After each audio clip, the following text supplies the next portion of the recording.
que yo de buenas a primeras vi una luz muy grande, ¿no? Como una iluminación así en una de las habitaciones. O sea, yo la veía desde fuera, veía que algo estaba muy iluminado. De momento pues pensé que allí había obreros y que tenían sus candiles y sus cosas para trabajar, que me fui acercando, vaya. Y es que a medida que me acercaba, pues ya veía yo que no había albañiles allí, ¿no? Y es que, de verdad, que cada vez que lo pienso, que me daban como mucho... Dios mío, y yo lo pasé mal, ¿eh?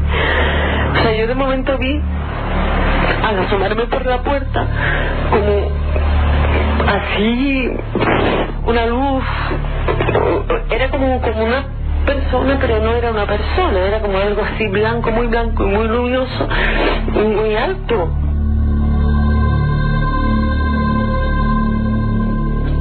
Diez y 8 minutos, bienvenidos, Milenio 3. Estamos en Radio Sevilla, encantados de estar en el epicentro del misterio, en una ciudad, en un lugar en el que ahora mismo están ocurriendo cosas realmente sorprendentes. Está ocurriendo en el llamado solar de la calle San Luis, un lugar histórico, con muchos años y siglos de sucesos misteriosos. Y vamos a ahondar a fondo. En los últimos días, en Sevilla y en medios nacionales, se han intentado hacer eco, algunos periodistas, de estos hechos. Y hoy, con los investigadores, con los testimonios, con los datos, vamos a hacerlo desde aquí, en Milenio 3. Todo empezó de esta manera.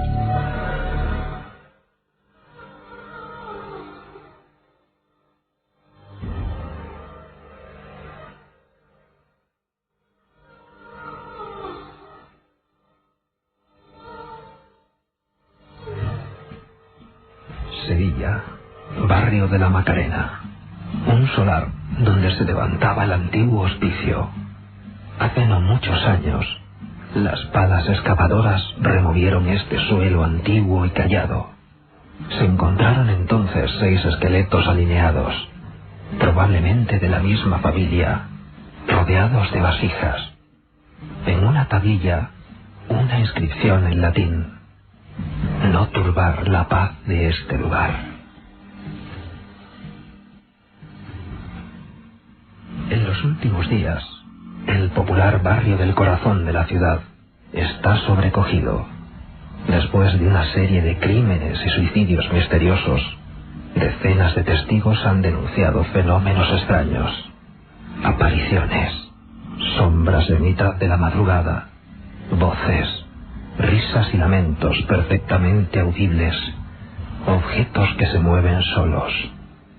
Todo está ocurriendo en el viejo solar abandonado.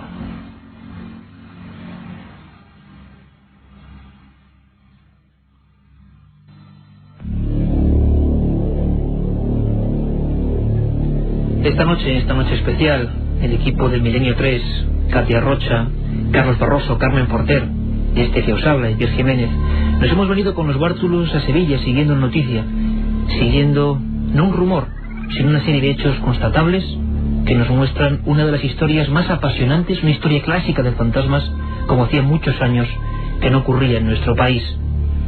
Y lo hemos hecho con todas las de ley, además intentando cambiar la penumbra habitual de este lugar. Lo hemos hecho como hacemos en Madrid, colocando una pequeña lámpara e intentando meternos en la historia. Lo tenemos que hacer con quien merece todos los honores en esta investigación, con las personas concretas que revelaron ya a principios de junio la historia para Milenio 3. 2 sevillanos de pro, 2 personas, divulgadores, que dato a dato, paso a paso, empezaron a enlazar el puzzle extraño que nos ha llevado a este gran caso. Vamos a ver quiénes son nuestros invitados. José Manuel García Bautista y Rafael Cabello, investigadores sevillanos. Son los verdaderos descubridores de los sucesos del solar de la calle San Luis. Don José Manuel García Bautista, buenas noches, bienvenido a Milenio 3. Buenas noches, Ica. Don Rafael Carello, bienvenido. Gracias. La verdad es que fuisteis vosotros, ejerciendo de corresponsales de este programa para la cadena SER, quienes a principios de junio saltabais todas las barreras del secreto, bien guardado hasta ahora en el corazón de Sevilla, y comentabais desde el lugar de los hechos, como hoy estaremos allí en el lugar de los hechos, una noticia que ya se escapaba de las manos porque era realmente curiosa, realmente extraña. José Manuel, muy brevemente, ¿cómo empieza esta larga historia que ha acabado en un caso que ha sido portada de periódicos como ABC, Diario de Sevilla, y que ha salido en todos los medios de información? Sin datos y sin testimonios concretos como íbamos a tener. Pero ¿cómo empezó todo, José Manuel? Pues todo comienza tratando de buscar información sobre leyendas urbanas de Sevilla. Habíamos ya desmitificado el tema del cine fantasio y Rafael topó con esta otra historia. Inmediatamente nos ponemos sobre ella y tratando, ya te digo, de encontrar una leyenda urbana en Sevilla, otra más, ¿no? Pero la sorpresa es grande cuando, después de muchas indagaciones y de mucho trabajo, ¿no? Empezamos a tener testigos. Ya no eran rumores, ya eran testigos que nos comentaban sus experiencias personales en el lugar, llorando delante de un micrófono, delante de las grabadoras. Y a partir de ahí, bueno, pues ya es ir empezando a tratar de localizar testigos, obreros, guardias de seguridad, gente que le han sucedido cosas raras, y tratar de buscarle el porqué. Y además hay una cosa muy curiosa, José Manuel. Vamos a ir escuchando a lo largo de este programa de Milenio 3 especial desde Radio Sevilla, paso a paso, sus testimonios que hemos estado recogiendo, hemos hablado con esas personas, y personas que no se conocen entre sí, en épocas muy diversas, describen exactamente los mismos fenómenos. Rafael, tú naciste muy cerca de allí, sí. Conoces muy bien la zona, y hablaba nuestra voz del programa, Carlos Barroso, de un lugar muy especial donde en un momento dado, hace no mucho tiempo, se encuentran unos esqueletos, 6 en total, y una misteriosa tablilla: no turbar la paz de este lugar. La paz, evidentemente, se ha turbado, y realmente nosotros, como periodistas de investigación que somos, simplemente vamos a exponer los hechos, que cada uno luego saque opiniones. Pero ese lugar concreto, esa especie de área muy definida en el centro de Sevilla, en el barrio de la Macarena, ese solar hoy en obras, es un lugar especial desde hace mucho tiempo, ¿no, Rafael? Efectivamente. Tiene que partir de la base de que todo lo que es la zona comprendida entre la calle Divina Pastora y una nueva calle que se ha abierto ahora, que antiguamente no existía, pues más o menos estaba vinculado en un principio, y partiendo desde la calle Divina Pastora hacia arriba encontramos el hospicio, un antiguo hospicio de niños. También había sido convento, la iglesia de San Luis, un colegio que se llama La Inmaculada, después otro pequeño convento y otro edificio que durante mucho tiempo fue manicomio. Fue un manicomio hace bastantes años, muchos años. Después se ha ido habilitando ese edificio y ha estado incluso otorgado a la ONCE. Ahí se ha utilizado para la ONCE. Pero después, posteriormente, la mayoría de esos edificios pues han quedado deshabilitados totalmente, a excepción del colegio. Y desde aproximadamente unos 25 años no se han utilizado, hasta que se han empezado a reutilizar muy recientemente. Yo creo que casi rondando desde el 92 para acá. Y ha sido precisamente, Rafael, en el momento en que las palas excavadoras han empezado a levantar ese suelo, cuando empieza a haber testimonios de todo tipo. Dentro de un momento vamos a empezar a escuchar esos testimonios que, les aseguro, son realmente impactantes. 10 y 17 minutos desde Radio Sevilla, emitiendo en directo, y José Ramón Barrenechea llevando los mandos firmemente de esta nave de misterio y de radiodifusión para toda España y para todo el mundo. Nunca me olvido del resto del mundo, por supuesto que no. Hablábamos de testimonios muy concretos de un pasado, de un lugar, como ocurre en otras partes de España, consagrado al culto, cultura tras cultura, al culto de los difuntos, porque es muy habitual que durante muchos siglos las diversas etnias, culturas, razas, instalase sus lugares, bien sea cementerios, bien sea mezquitas, bien sea iglesias, en lugares muy concretos y siempre los mismos. Nunca sabremos realmente por qué. Aquí ocurre esto. Y hay un edificio, José Manuel García Bautista, que hoy forma parte de ese pequeño rectángulo o entramado donde están ocurriendo estos hechos, que es el Centro Andaluz de Interpretación. ¿Hasta ahí han llegado los ecos de este misterio? Hasta ahí han llegado. De hecho, el Centro Andaluz de Teatro, el Centro Andaluz de Interpretación, como tú lo has comentado, forma parte del mismo conjunto arquitectónico, de forma que está relacionado. Efectivamente, en el Centro Andaluz de Teatro hay una incidencia brutal de hechos y de fenómenos anormales y paranormales. Muchos lo quieren atribuir a que es parte de, ecos de los mismos chavales que están allí, pero no. Allí los guardias de seguridad han salido con ataques de nervios. Aquello es brutal, aquello es tremendo. Luces, formas luminosas, formas humanas, sombras, que tocan, que agreden incluso a los y gentes además, José Manuel, que han estado en muy, como decíamos antes, diversos tiempos, épocas, años en los últimos... Efectivamente, gente que no se conocen entre sí, cuyos testimonios coinciden en las mismas descripciones que para nosotros son normales, porque conocemos este tipo de fenómenos, esos fríos que te suelen entrar, ¿no?, cuando se produce un tipo fríos que penetran de repente en una persona y que tantas veces hemos escuchado. Me gustaría que la audiencia escuchase ahora con esas personas, hablamos de alumnos, de guardas de seguridad. Un ejemplo es Manuel Fernández, oriundo de un lugar de Zaragoza, que prestaba sus servicios en uno de esos pasillos, y aterrorizado nos contaba lo siguiente. Y lo que siento es como un frío que me atraviesa. Un frío que me atraviesa como si fueran puñales, Y entonces pues yo siento un pánico tremendo. Yo siento un pánico tremendo porque tengo la sensación de que algo ha pasado por mí. Y yo me quedo así porque también yo noté como si fuera una luz que no deslumbraba, pero una luz. Y claro, pues yo pensaba, pues esto qué puede ser. ¿Será los fantasmas que dicen estos de acá? Realmente apurado Manuel Fernández, como tantos otros guardias de seguridad, como tantos otros alumnos del lugar, policías incluso, obreros, lo vamos a escuchar, que hablan de lo mismo sin tener contacto unos con otros. Rafael Cabello, cuando ibais hilando la investigación, y todavía, aviso a la audiencia, aviso a navegantes, no nos metemos con la investigación puramente policial, que la tendremos, cuando hablamos de estos hechos que vienen de un lado para otro y que vosotros creéis que es todavía parte de una leyenda urbana, empiezas, entre comillas, Rafa Cabello, a mosquear, porque la gente muy diversa describe que exactamente lo mismo. Sí, casi todo el mundo. Y lo curioso del caso, tengo que hacer en honor a quien a nosotros nos llamó la atención, que fue Fernando y Jennifer Arc, padre e hija, que nos comentaron que en la obra, a consecuencia de que iban a los mismos sitios a almorzar y a desayunar, había obreros que ya se ponían, como quien dice, estaban en guardia y decían: yo aquí no vuelvo, esto es insoportable, aquí están ocurriendo cosas extrañas, me ha reñido el jefe porque desapareció mi casco. Era una de las bases principales donde empezaron movimiento de objetos y cambios de lugares de objetos. Efectivamente. Y entonces fue este señor Fernando y la hija lo que me pusieron, Fernando no, Francisco, los que nos pusieron en sobreaviso.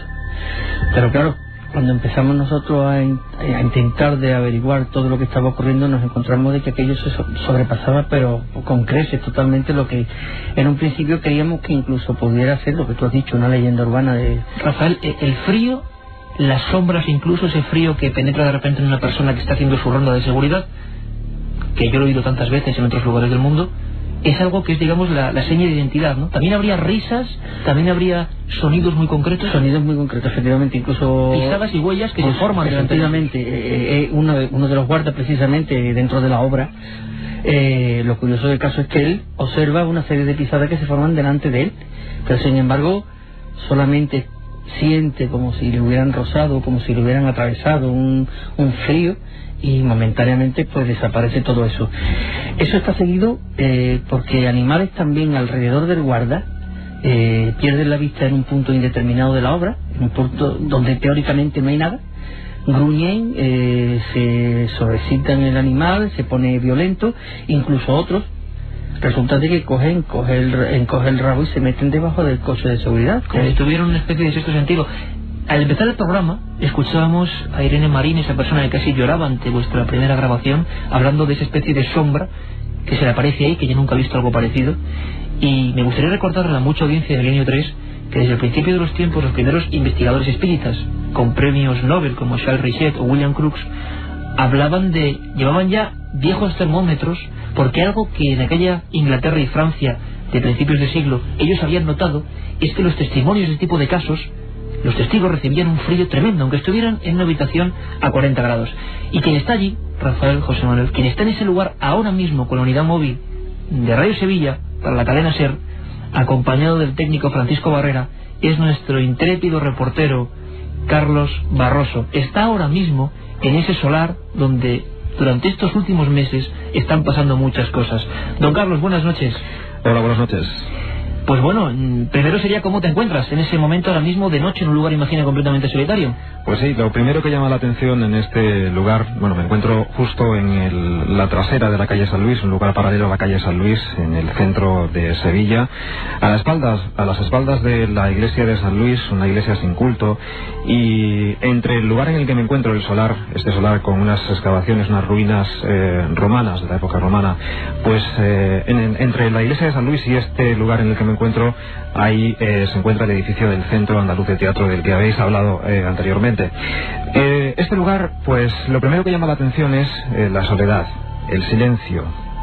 Una soledad y un silencio que solo se ve interrumpido en alguna ocasión con el paso de algún vehículo, con el paso de algún ciclomotor, de algún viandante, incluso con su perro, viandantes que pasan y que pasan rápido, sin mirar atrás, por este lugar, por este solar que, para que os hagáis una idea, tendrá aproximadamente unos 110 metros de largo, por unos aproximadamente 40 metros de ancho.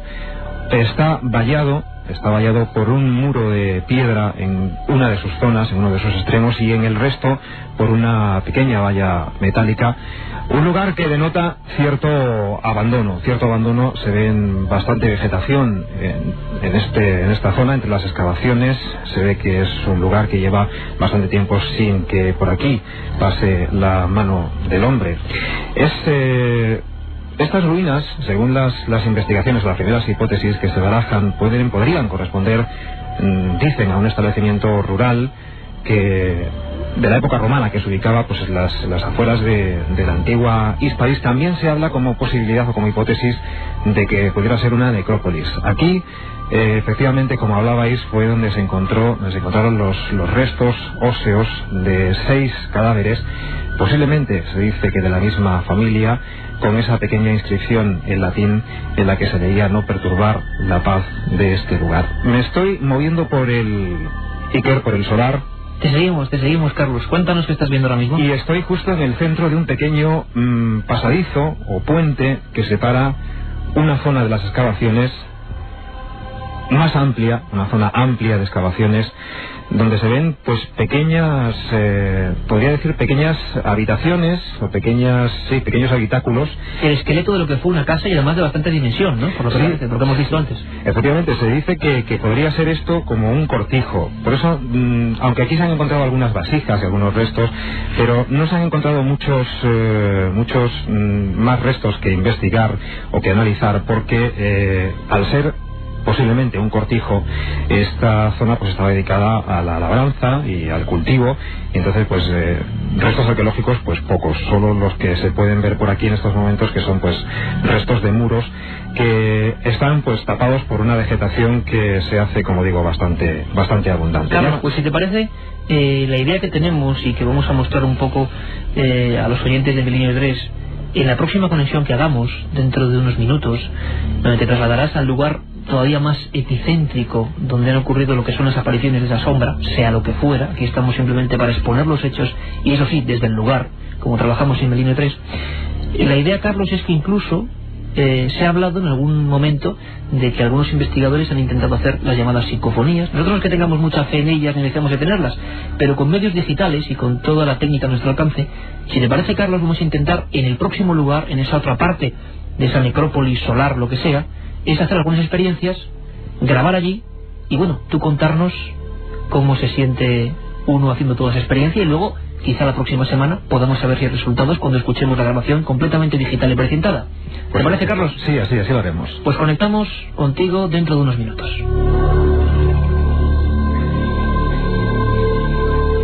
Milenio 3, Carlos Barroso en una línea móvil de Radio Sevilla con Francisco Barrera, el técnico, en ese lugar. ¿De dónde surge este último gran misterio? Un misterio que, como les decía antes, no solo se basa en testimonios que van a seguir, en testimonios de personas que ven algo, que no saben lo que es y que cambia sus vidas. Años después de haber sido testigo de una cosa de estas, siguen pensando en por qué ellos y por qué de esa forma, por qué estuvo delante de ellos. Es un misterio también policial, los sucesos del solar de San Luis. Un misterio de varios suicidios, gran cantidad de suicidios si hacemos una media lógica de la ciudad de Sevilla, en ese mismo entorno, en ese mismo rectángulo. Hechos luctuosos, asesinatos, cadáveres dentro de arcones, gente que puso fin a su vida de la forma más dramática que podemos pensar, y que la puso fin a su existencia porque veía cosas extrañas en ese mismo solar. Escuchen, por favor.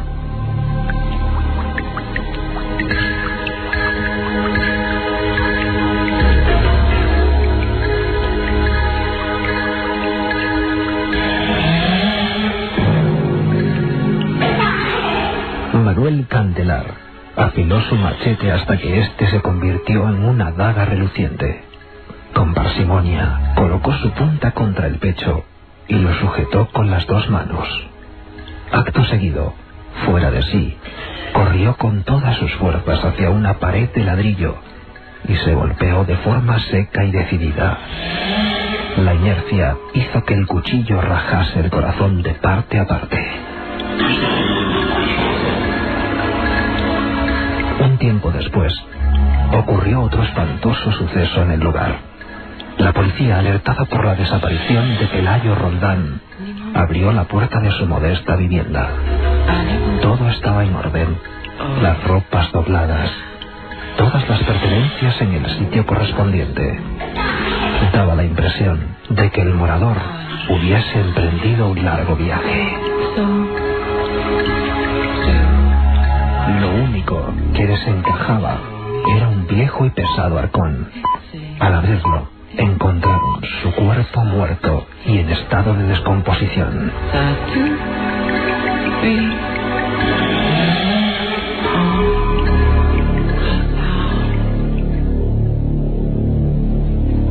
Alrededor de ese mismo lugar donde hoy parte nuestra investigación, donde hoy estamos haciendo la radio desde Radio Sevilla, han ocurrido hechos policiales realmente extraños, que se salen de lo normal, de lo común, de lo habitual. No sería casual, puede ser casual evidentemente, pero es muy curioso, muy extraño realmente que sea justo en ese epicentro, haciendo una especie de cuadrado de ese solar. Rafael Cabello ha hecho una investigación magnífica, no me cansaré de repetirlo, junto a José Manuel García Bautista. Tengo que agradecerles aquí, ante toda España. Sé cuántos medios de información nos han llamado para dar pie a todos estos datos y a los testimonios de hoy, y os agradezco que sea, como corresponsales que sois de este programa, hacerlo aquí esta noche tan especial. Sé que para ti también, Rafael Cabello, fue un golpe muy duro. Investigaron la muerte de personas que tú conocías incluso. Efectivamente, había sido compañero mío de trabajo. ¿Cómo puede una persona poner fin de esta manera que casi parece ritual? ¿Qué te contaron a ti las personas bomberos que llegan a ese lugar en la muerte de Manuel Candelar? La verdad es que ante la circunstancia de desaparecido que se da en este hombre, los vecinos empiezan a oler, empiezan a darle malos olores, y entonces intentan de ponerse en contacto con la policía a través de una orden judicial llaman a los bomberos y abren la puerta de la casa. Entonces se da la circunstancia que uno de los bomberos que entró cuenta que cuando él entró a oscuras en la habitación, de momento se encontró pisando algo extraño, una cosa gelatinosa, no sabía qué era. Intentó de iluminar porque la casa estaba totalmente cerrada, tú lo has visto hoy, que estaba totalmente cerrada. He tenido la traumática experiencia de ver esa casa hoy. Efectivamente. Entonces esa casa totalmente a oscuras, aunque fuera de día, no entraba la luz. Cuando el bombero entra y empieza a pisar aquello extraño, un flap, automáticamente pone su linterna, busca la iluminación de la casa, enciende la luz y se encuentra delante de un charco de algo que el resumido que ha quedado de un cadáver que estaba agachado en una posición extraña, con un puñal en el corazón, con un cuchillo atravesado el pecho. Entonces dice que para ellos fue aquello dantesco, entre el olor que había y la postura en que estaba aquel individuo. Dice que aquello fue traumático para yo sé, Rafa, que esto es duro preguntártelo por esa amistad que podías tener con esta persona. Es solo uno de los casos. Ahora hablaremos de casos que ni siquiera se han hecho públicos en ese mismo lugar, nuevos suicidios en ese mismo lugar. Pero, Rafa, te hizo una especie de premonición Manuel Candelar personalmente. ¿Veía algo ese hombre en el solar? Él a mí me comentaba de que en el solar de enfrente pues veía aparecer unas luces como emanar del suelo, una serie de un halo o algo parecido, de una luminiscencia como amarillenta, verdosa, una cosa extraña. Eso mismo que quizá había visto el guardia del CAT del centro, atravesándole esa misma luz. Exactamente, una luz. Entonces él decía, y él me dijo, dice, yo lo veo enfrente, y le echaba la culpa a una señora que le echaba de comer a los gatos echaba residuos de estos de pescado ya que no servían en la plaza de la feria, pues lo echaba para darle de comer a muchos gatos que hay por allí, por esa zona. Entonces él le echaba las culpas a esa, pero un día llegó a comentarme, dice, no, es que yo lo he visto entrar, esa luz ha entrado en mi casa y a mí no me coge. Había llegado a entrar en su casa según él. Sí, según él decía que había entrado en su casa y que a él no le cogía. Que él dice, si yo veo una cosa así, soy capaz hasta de suicidarme, me pongo un cuchillo en el pecho y a mí no me cogen. Bueno, yo estábamos tomando una cerveza y demás, pues la verdad es, Manolo, eso es estúpido y además da la circunstancia de que no creo que vaya a hacer eso por una simple luz. Pero lo hizo, sí. Así fue como terminó su vida. Rafael, es impresionante lo que nos estás contando. A mí se me están poniendo personalmente los vellos de punta, y más aún porque hemos hablado con un amigo de este programa, otro amigo del que sentimos mucho orgullo, Salvador Ortega, investigador policial, criminalista, uno de los fundadores de la Policía Científica en España, ni más ni menos, una de las personas que más psico-killers o asesinos en serie ha llegado a atrapar y encarcelar en este país, un experto en estas lides que nos hablaba de por qué es realmente extraño este suicidio, el de Manuel Cantelar frente al solar de la calle San Luis. Vamos a ver, analizando la situación en la que se produce el propio suicidio, es una cosa atípica. O sea, existen otras, hay que tener en cuenta que a pesar de que el suicida en aquel momento tenga una idea fija y que efectivamente no piensen más que en quitarse la vida, los procedimientos que se deben de emplear deben ser los más rápidos y los menos dolorosos, ¿eh? O sea que si aquello fue un suicidio, pues este pobre hombre no tuvo más ocasión ni más salida que pensar en la única arma que podía tener en su mano, posiblemente un machete. Pensándolo bien, tiene mucho más de ritual. Primero por el arma que se emplea, que es un machete, es un cuchillo, son las armas empleadas en todos los sacrificios, ¿no? Y aparte de ello, pues también el hecho de salir corriendo contra una tapia, es mucho más fácil tirarte del alto de la Giralda. Ahora mismo la Giralda no se puede hacer eso, ¿no? Pero sí tirarte del alto de un puente, o bien pues intentar ahogarte si no sabes nadar. O sea, son situaciones que son mucho más corrientes, utilizadas por los hombres, por las personas, por los seres humanos, para poder suicidarse, que el hecho de coger un machete, ponérselo en la punta del esternón, salir corriendo y tirarse contra una tapia. Desde mi punto de vista hay que añadir suicidio con algo más. Suicidio con algo más, y lo dice uno de los grandes investigadores criminalísticos y policiales. ¿Quería decir algo, Rafa? Sí. Yo quería puntualizar que cuando se hace la inspección en la casa de este individuo, de este Manuel, resulta de que lo dan como un señor anciano. Y ese señor no había sido anciano. Ese señor en poquísimos meses pues se había degradado de tal forma de que era un hombre que tenía unos 58 años aproximadamente, entre 55 y 58 años. Y se había llegado a degradar de tal forma que cuando la policía hace el informe lo determina como un anciano, un verdadero anciano. Con aquella obsesión que él tenía con aquellas luces que salían del lugar. Un lugar, José Manuel García Bautista, donde han pasado muchas más cosas, lo veíamos en esta introducción. Ahora Rafa nos va a contar más cosas todavía que no se han hecho públicas, pero es que trazando un rectángulo, es impresionante hacer el cálculo sobre un mapa. Gente que se corta las venas delante del solar, gente que aparece en un arcón, diversas muertes, suicidios, ahorcamientos. Habéis llegado punto por punto, noticia a noticia, elemento a elemento, información sobre esos casos.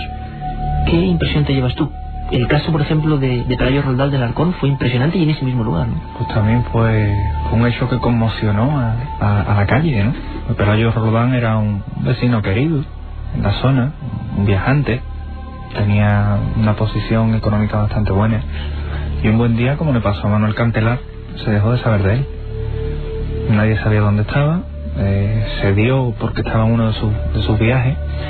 Pero un buen día los vecinos alarmados decidieron llamar a la policía. La policía entra en su casa, todo estaba en orden, perfectamente todo ubicado. No estaba Pelayo Roldán, y uno de los agentes que entra pues ve un baúl allí y le da por mirar dentro del baúl. La sorpresa fue mayúscula cuando Pelayo Roldán estaba allí. ¿Y suicidio, Rafael? Que nos han hecho públicos, habéis hecho un estudio punto por punto, un estudio que yo tengo en mis manos y que he de decir que impresiona lo suyo, y que delimita todos los hechos de muertes casi de un aspecto medio ritual en ese lugar. Una de las historias, no podemos revelar ahora mismo el nombre, pero que es impresionante, es la que se realizó delante de lo que era la puerta del hospicio. La misma puerta del hospicio. Pues era consecuencia de un señor que no tenía una buena posición también. Siempre ha sido personas de que no han tenido una necesidad económica muy fuerte, porque no ha sido el elemento para quitarse la vida, ¿no? Entonces este señor, en un momento determinado, por las noches, en plena madrugada, salía al balcón diciendo de que se callaran los niños que corrían por medio de la calle. Él dice que veía infinidad de niños corriendo y lo gritaba a altas horas de la madrugada, incluso despertaba a algunos vecinos. Llegaba a callarse, a hacer favor. Dice que veía salir por la puerta del hospicio los niños, e incluso desde las ventanas que daban enfrente de su casa, las ventanas del hospicio, él decía ver a los niños como le burlaban y le hacían burla y le chillaban y le hacían. Entonces el hombre llegó a tener una conciencia un poco extraña con relación a lo que le estaba pasando con esos críos. Incluso, por ejemplo, pasaba gente por la calle y él le decía, hacer el favor de mandar a callar a esos niños, y los otros, el viejo, ¿cómo está? Y era el mismo lugar, el hospicio, donde realmente delante de la puerta del hospicio donde estaban los niños. Donde un día realmente hubo esos niños. Efectivamente, pero estamos hablando de que hacía por lo menos casi 25 o 30 años de que allí no había ya ningún niño.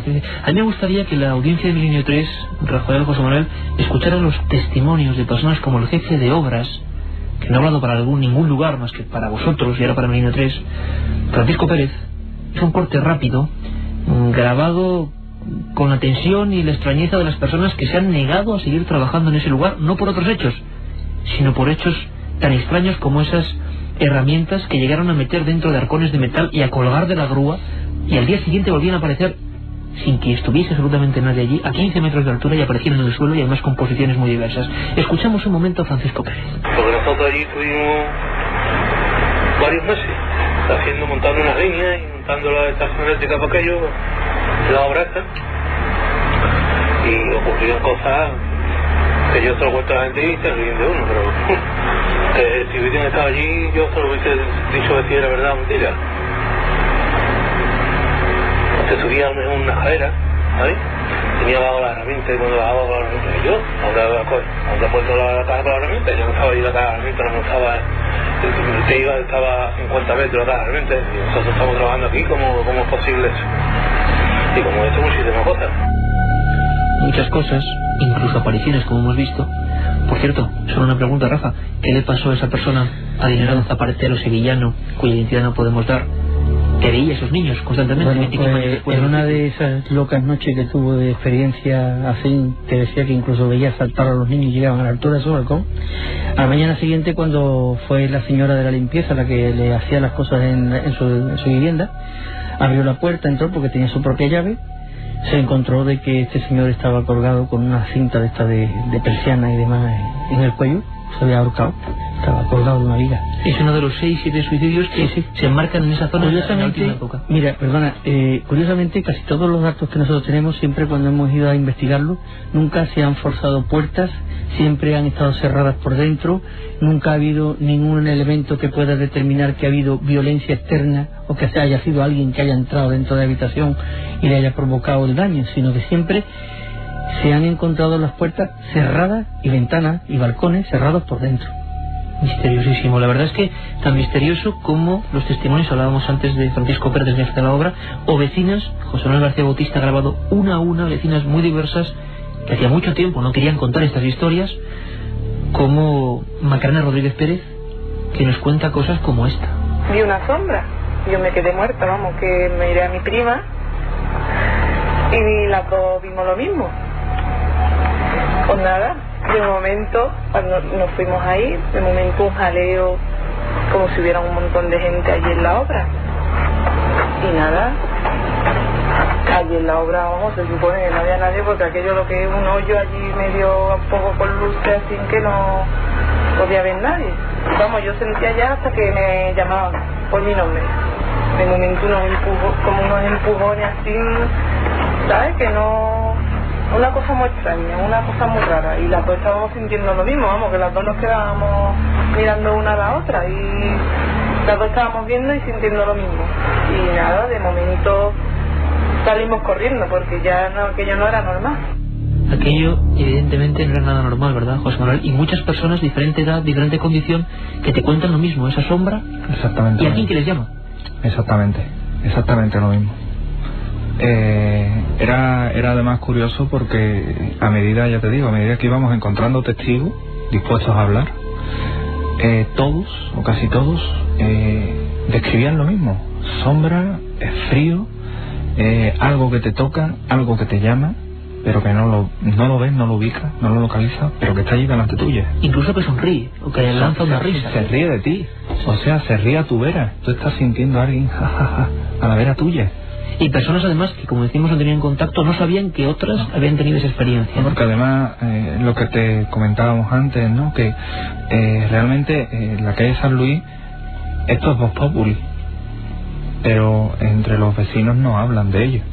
O sea, que es realmente... Incluso hay un medio, un silencio importante, y es normal, tal y como tratan los medios habitualmente estos temas, es normal. Escuchamos ahora, muy rápidamente, a Remedios Sánchez. Con movimiento, digamos, en la obra. Entonces, en principio no le presté la mayor atención porque pensé que habría gente trabajando, pero claro, sí me paré un poco a pensar y no había luces suficientes como para que hubiera personas trabajando en aquel momento. Seguía andando por lo que es la misma acera, pero por las luces que había de las farolas, pues vi movimientos de herramientas, pero solas. Entonces pues ya, pues como que, entonces cuando no me paré, entonces como que seguía andando un poco, pero seguía viendo sombras, me dio como un frío en el cuerpo. No sé en concreto si serían cosas de mis nervios o bueno, yo creo que no, que fue una sombra, una especie de humo que me tocaba la piel. Milenio 3 hoy desde Radio Sevilla, y en el lugar de los hechos, en el mismo lugar de los hechos, está don Carlos Barroso con la unidad móvil de la cadena SER. Carlos, buenas noches. Hola, buenas noches de nuevo. Estamos a escasos 100 metros del solar en el que nos encontrábamos en la anterior conexión.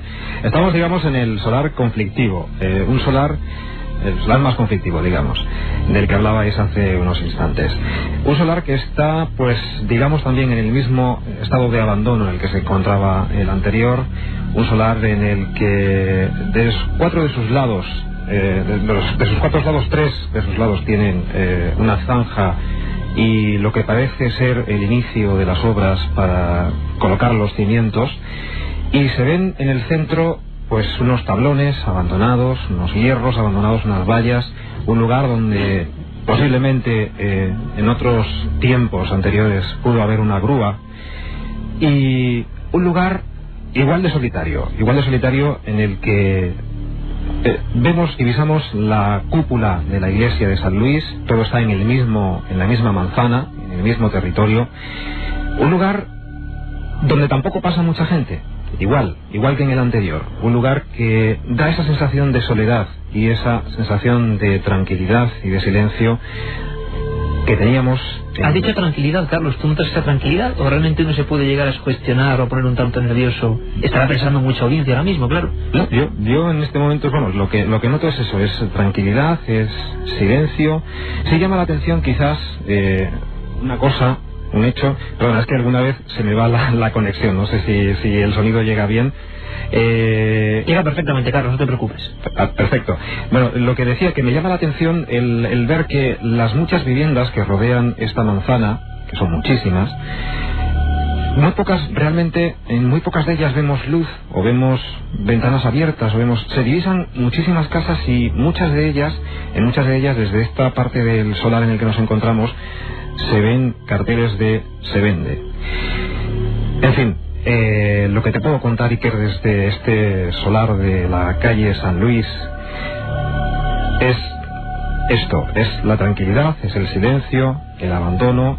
Pues si te parece, Carlos, aprovechemos en ese lugar tan ideal ahora mismo para hacer esa experiencia de grabación psicofónica. Te dejaremos con ella, con ese minidisc y con micrófono digital, con todos los precintos, y veremos qué ocurre. No tenemos ninguna esperanza ni pensamos que vaya a ocurrir nada, y además, salga lo que salga, podrían ser muchas cosas, pero ¿por qué no intentar experimentar en vivo? Porque nosotros no solo hacemos radio, sino que procuramos investigar, y cuando menos estamos en un lugar que, por los datos policiales que hay y por los datos testimonios que hay, confluyen muchas cosas. No sabemos qué, ni cómo, ni por qué, pero cosas que parecen salirse de lo normal. Así que, si te parece, Carlos, hacemos la experiencia. Digamos que el lugar en el que me encuentro, porque tampoco se puede acceder al centro de lo que es el solar, ya digo, por la profundidad de la zanja y de los cimientos. Hay hierros, hay hierbas, Sí, hay todo tipo. Efectivamente, es imposible. Se ve que había como una escalera o una rampa de madera para poder acceder, pero ahora mismo está fuera de su lugar y es imposible acceder al centro.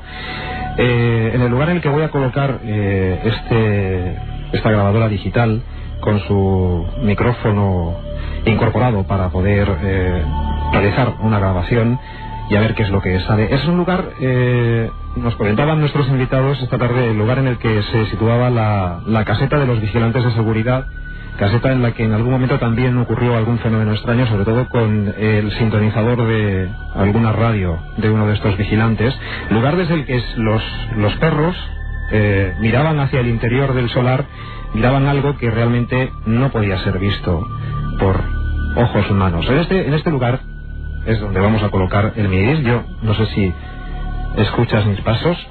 Estoy colocando... Ten cuidado. Sí, estoy colocando un minidisc. Pero físicamente no... Sí, bueno, voy a colocar el minidisc y voy a comenzar la grabación. Perfecto, Carlos. Pues con él te dejamos en pleno silencio y te esperamos rápidamente junto a Francisco Barrera en la radio, y quizá la semana que viene sepamos si pasó algo extraño y quedó grabado en el soporte digital. Muchas gracias, Carlos. Un abrazo muy fuerte. Hasta luego. Testimonios, cosas, sucesos increíbles. Tenemos todavía más píldoras impresionantes de gentes que han visto lo imposible, lo improbable, lo que no es normal. Escuchamos ahora a Remedios Sánchez. Una de mis ventanas, ¿no?, da para el solar de la calle San Luis. Y una noche, pues estaba yo asomada y escuché unos ruidos muy extraños. Unos ruidos que no sé cómo definir, pero no sé, parecían como si estuvieran arrastrando cosas o no sé, eran unos ruidos muy extraños. Y miré hacia el solar y vi una sombra moverse lentamente. Avisé a mi novio, nos empezamos a mover como buscando a alguien que proyectara esa sombra, pero no vimos a nadie que la proyectara. Entonces volvió a pasar otra vez la sombra y vimos que tenía como una forma humana, pero como ya he dicho, no había nadie que pudiera proyectar esa sombra. Y vamos enfilando, aunque habría muchísimas cosas que hablar. Aquí a micrófono cerrado, José Manuel y Rafa me cuentan un caso, otro me ponen un papel encima de la mesa, un documento, un expediente policial. Quizá otra vez, otra ocasión, hablemos más de este solar. Me gustaría terminar con una cosa. José Manuel García Bautista estaba solo, como hoy estaba Carlos, aunque sin técnico, en este caso José Manuel, haciendo la primera conexión a nivel nacional para Milenio 3. La primera vez que se habló de este tema fue Milenio 3, hace ya casi 2 meses. Me gustaría que terminaras brevemente, José Manuel, porque sabemos de tu criterio y tu rigor. ¿Qué te pasó esa noche? Aquello fue una experiencia terrible y que fue muy difícil. Yo estaba allí, hice una conexión desde el medio del solar. Tenía malas sensaciones. Estas veces que te sientes vigilado, me costaba trabajo moverme, no sé. Y nada, contacté con vosotros, os hice la crónica y salí para casa. Yo me situé en medio de aquel solar, ¿no? Y yo llegué a casa, me acuesto y prácticamente media hora después de acostarme empieza una fiebre terrible, 39, 41 grados de fiebre. Delirando absolutamente, claro. Totalmente. Y empieza a suceder un sueño, ¿no? Un sueño era una cara que continuamente me repetía una cosa, una frase: es solo un aviso, es solo un aviso. Me despertaba empapado, encharcado, malísimo. Me volví a dormir, nuevamente el sueño: es solo un aviso. Una cara de un hombre con gafas. Exactamente. Yo aquella que cara... tú jamás habías visto. Jamás. Yo no sabía aquello que era, ni por qué me estaba sucediendo. Y cuál es mi sorpresa cuando de todo esto, tú sabes, tengo un expediente médico. Los médicos no sabían de qué era. A mí se me quitaron aquella fiebre en 6 horas. Eso no es normal. Y el shock llega cuando Rafael, 2 días después, me envía la investigación que le llevaba a cabo de la identificación de los suicidas, a ver si podíamos conseguir una foto. Y el que tú jamás habías visto. Jamás. Y la sorpresa es cuando por email me envía él varias fotos de este hombre, y allí estaba la cara. ¿Qué era la cara? Era Manuel Cantelar.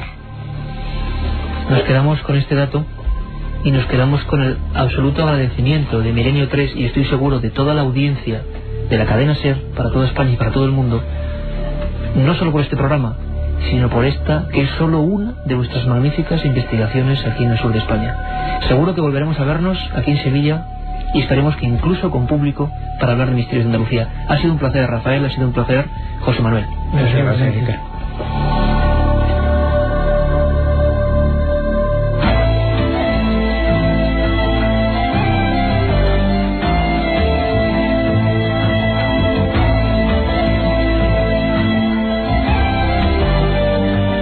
Hemos tenido un programa intenso, hemos tenido un programa en vivo. Esperemos que don Carlos Barroso y Francisco Barrera, con la unidad móvil de la cadena SER Radio Sevilla, estén aquí sanos y salvos, por supuesto que sí. Y es probable quizá que tengamos algún resultado, algún dato nuevo. Carmen Porter, ¿mails a dónde? Siempre es la pregunta. A milenio3@cadenaser.com. Milenio3, el número 3, @cadenaser.com. Y ahí nos han llegado muchos mails. Uno, Carlos, nos dice que si podemos hablar sobre los OPARs o objetos fuera de su tiempo. Objetos fuera de su tiempo, lo haremos por supuesto y muy pronto. Carlos Fontán nos dice que tiene constancia de que si hay alguna constancia de algún caso paranormal en Jaén, que él sabe de un castillo de Santa Catalina, que si sabes tú algo que pasó allí. Hombre, en Jaén está el gran misterio. Yo espero que podamos hacer un programa desde allí, Las Caras de Belmez, 31 años, con investigaciones y documentos que les aseguro nadie les va a mostrar. Lo haremos, intentaremos hacerlo si podemos desde allí. Un tema que yo sé que a ti te gusta mucho, Iker, nos lo piden José Antonio y Elena, es la vampira de Barcelona. Enriqueta Martí Ripollés mató a 10 niños, comerciaba con su sangre, era el año 1912. No solo de Enriqueta Martí, Carmen, hablaremos un día de los sacamantecas españoles, no los vampiros de las películas, sino las personas que comerciaban con sangre en este país, con datos y documentos policiales. Lo haremos. Sergio nos pregunta sobre el caso Matrix. Bueno, una de tantas habladurías, digámoslo así, leyendas urbanas, como nos hablaban antes nuestros compañeros de Sevilla, pero a nivel mundial con el fenómeno OVNI. También haremos un programa de leyendas urbanas, mentiras que son consideradas verdad, casi tan extrañas o tan fascinantes como las propias verdades. A Carlos Binader le gustaría que tratáramos el tema de las profecías papales de San Malaquías. Sí, es un tema que probablemente daría mucho de sí. Las verdaderas profecías de este Papa que dejó escrito cosas realmente sorprendentes y que sigue siendo investigado por el Vaticano. Por supuesto también, mi eterna frase, lo haremos. ¿Y esas premoniciones que nos pide Juan López Florida? Pues claro que sí, estará dentro del pack, dentro del paquete. Lo que nos sobran, aunque parezca mentira, son temas, porque Milenio 3 últimamente está siempre hilado a la actualidad, pero no nos olvidamos ni mucho menos de los grandes clásicos que nos pedís semana a semana. Y en Madrid tenemos a Katia Rocha, nuestra magnífica productora que ha estado allí manejando todo el asunto para que todo salga correctamente. Katia, buenas noches. Buenas noches, os he estado de menos. Lo has pasado mal, ¿no? Pues un poquito, estábamos Elena en el control técnico y yo así sufriendo un poco, sobre todo con esos testimonios de Carlos Cala, en fin. Nos imaginamos ahora mismo a Elena y a ti, Katia, en ese gigantesco y tan querido estudio de la cadena SER, el Estudio 1, todo en penumbra también, hay que mantener las costumbres. Hombre, por supuesto, y yo sentada en tu sitio. Y escuchando todo lo que hemos hablado hoy desde Sevilla. Katia, pues muy rápidamente. Vamos a contar los 5 ganadores del libro que sorteamos la semana pasada. Los ganadores son África Román Sánchez, Manuela Rodero Riva, Javier Esteban Rufián, Efraín Jiménez Losanto y Rodrigo Lester de Juan. Y esta semana regalamos 5 libros de La España Extraña. Los oyentes nos tienen que enviar este email que ha dado Carmen, o si no, llamarnos al teléfono del contestador 91 532 45 32, 91 532 45 32. Pues muchísimas gracias, Katia. Esto ha sido Milenio 3, una experiencia diferente de periodismo de la otra realidad, hoy desde el lugar de los hechos. De verdad que ha sido un placer sentir en la piel lo que es la investigación y el misterio, y esperemos todos que